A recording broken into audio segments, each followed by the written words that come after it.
SPD.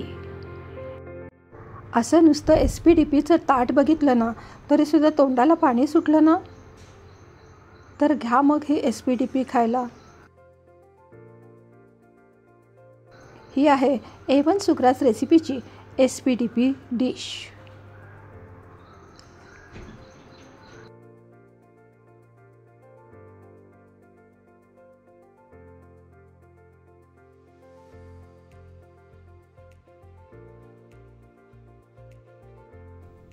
नमस्कार, मी Amita Date A1 सुग्रास रेसिपीच्या किचनमध्ये आपणा सर्वांचे मनपूर्वक स्वागत करते. SPD पुदिना चटणी करत आहे. 4 मिरच्या घेऊन पुदिना, आलं, लसूण, जिरे आणि मीठ असं घालून कोथिंबीर घालत आहे. त्यामध्ये अगदी थोडंसं पाणी घालणार आहे आणि चटणी मिक्सरमधून वाटून घेणार आहे.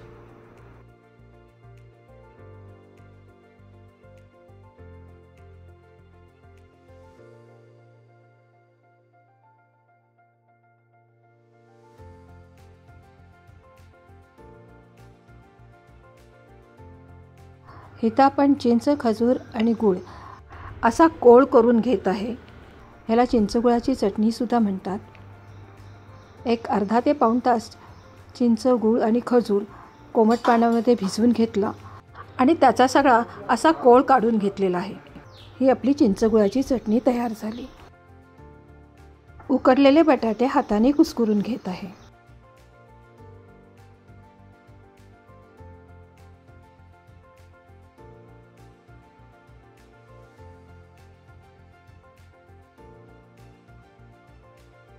ही रेसिपी तुम्हाला आवडेल यात शंकाच नाही. म्हणून अजूनपर्यंत जर A1 सुग्रास रेसिपीला सबस्क्राईब केलं नसेल तर सबस्क्राईब करा आणि शेजारील बेल आयकॉनचं बटन दाबा, म्हणजे सर्वप्रथम नोटिफिकेशन तुम्हाला येईल. आणि रेसिपीला लाईक करा आणि शेअरही करा. शेव, बटाटा, दही आणि पुरी. SPD. शेव, बटाटा, दही, पुरीचं हे सगळं साहित्य आपण घेतलेलं आहे. अचानक इलेक्ट्रिसिटीचा काही प्रॉब्लेम झाल्यामुळं इथं हा व्हिडिओ थोड्या वेळेपुरता अंधारात असा शूट झालेला आहे. दही, उकडलेला बटाटा, चिंच, गूळ, खजूरची चटणी, पुदिना चटणी, कांदा, टमॅटो, शेव, कोथिंबीर, चाट मसाला, लाल तिखट आणि मीठ असं सर्व साहित्य घेतलेलं आहे. अशा SPDPच्या पुऱ्या बाजारात आयत्या मिळतात त्या आणलेल्या आहेत आणि त्या पुऱ्या अशा सगळ्या अरेंज करून घेऊन त्यावरती ह्या SPDPसाठी आपण जे सगळं साहित्य घेतलेलं आहे ते सगळं ह्या पुऱ्यांवरती घालून पूर्ण ताट सजवून घ्यायचं. ह्याच्यावरती पहिल्यांदा बटाटा, कांदा, टमॅटो, दही, पुदिना चटणी, चिंचेची चटणी असं घालून शेव घालायची आणि कोथिंबीर घालून त्यावरती चाट मसाला, मीठ आणि लाल तिखट भुरभुरायचं. आपलं असं मस्तपैकी SPDPचं ताट तयार करायचं. हे झालं आपण सगळ्यांसाठी केलेली कॉमन अशी SPD. नंतर काय करायचं, आपली एक स्वतंत्र डिश घ्यायची. ह्या कॉमन डिशमधून 4-5 अशा सजवलेल्या पुऱ्या त्या डिशमध्ये घेऊन त्यावरती आपल्याला पाहिजे तसं सगळे दही, हिरवी चटणी, चिंचेची चटणी, भरपूर शेव असं घालून मस्तपैकी आपल्या चवीची दही, बटाटा, शेवपुरी करायची आणि फस्त करायची. कधी कधी आयत्या वेळेस आपल्याला अशी SPD खाण्याची लहर येते, तेव्हा अशा बाजारातून शेव आणि पुरी आणली की बाकीचं सगळं साहित्य घरात तर असतंच. त्यामुळं ही SPD अगदी झटकीपट तयार होते.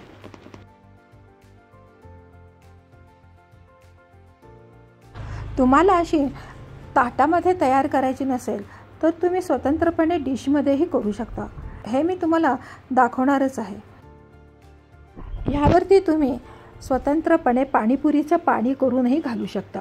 पण कधीकधी बऱ्याच वेळ अशा पुऱ्या ताटामध्ये राहिल्या तर त्या पाणीपुरीच्या पाण्यामुळं मऊ होतात आणि आपल्याला खायला त्या मऊ पुऱ्या बऱ्या वाटत नाहीत. अशी सर्वप्रथम आपण ह्या एका ताटामध्ये शेव बटाटा दहीपुरी करून घेतलेली आहे. अशा प्रकारे अजून एक ताटही करून घेतलेलं आहे. आता नंतर मी सांगितलं त्याप्रमाणे एका डिशमध्ये मला आवडेल तशी माझ्या टेस्टची SPDP मी करणार आहे. तुम्ही पण डिश तयार करायला घ्या आणि माझ्या चवीची शेव बटाटा दहीपुरी कशी लागते ते टेस्ट करा. आपण कुठल्याही फंक्शनला गेलो किंवा लग्न कार्यात गेलो, शेव बटाटा दहीपुरीची अशी सगळी ताटं तयार करून ठेवलेली असतात. त्याप्रमाणे अशी ताटं करून ठेवली तशीच्या तशी ही SPDP तुम्ही खाऊ शकता किंवा मी करते तशी आपण घरी केली तर स्वतंत्र डिश तयार करूनही खाऊ शकता. अशी SPDPची ताटं बघितली ना की निम्मी SPDP ही डिश करण्याच्या आधीच संपून जाते.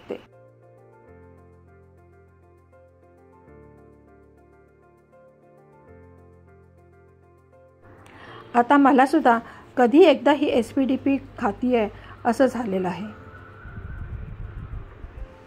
अशी माझी सुद्धा डिश तयार झालेली आहे. मी ह्यावरती मला शेव जरा जास्तच आवडते म्हणून जास्त शेव घालत आहे.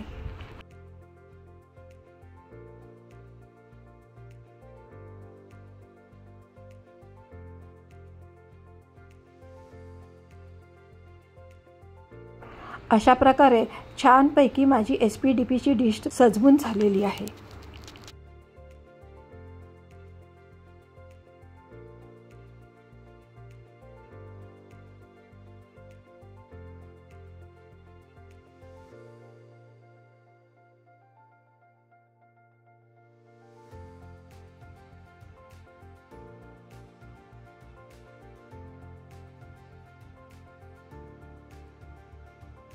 मी आता या SPDPची चव घेते आणि तुम्हाला सांगते कशी झाली आहे ते.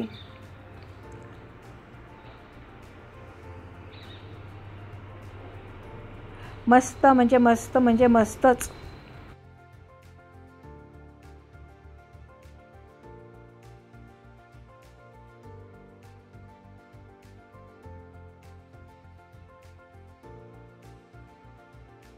अशीच छानशी रेसिपी घेऊन पुन्हा भेटूयात. तोपर्यंत अमिता दातेचा बाय.